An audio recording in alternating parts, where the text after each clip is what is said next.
તો હેલો મિત્રો, જય જોહાર, જય આદિવાસી દોસ્તો. વિડીયો પૂરો જોજો. એક ખાસ વાત કહેવાની છે કે દોસ્તો યાર, મને એવું નથી લાગતું કે આપણો સમાજ ભેગો મળીને રહે અને એક થાય એવું. કેમ કે ગમે એટલી કોશિશ કરી લે ને એ પોતપોતાનું જ વિચારે છે યાર. હું અત્યારે ગુજરાતમાં આવેલો છું, આપણે ગોંડલમાં.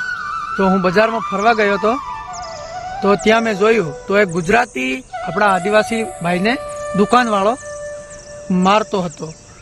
તો યાર ત્યાં કેટલા બધા આપણા માણસો ઊભા ઊભા તમાશો જોતા હતા. એને મારે ને એ જોતા હતા ઊભા ઊભા, પણ કોઈ એમ નથી કીધું કે હું કામ મારો છો ભાઈ ને હું પ્રોબ્લેમ છે એવું બધું. હું એ વિડીયો તમને દેખાડત, પણ યાર તેમાં મારો મોબાઈલ સ્વિચ ઓફ થઈ ગયો હતો, એટલે મેં કંઈ વિડીયો બનાવ્યો નથી. પછી મેં એ દુકાનવાળા ભાઈને કીધું કે ભાઈ યાર શું છે યાર, કેમ મારો છો? તો આમ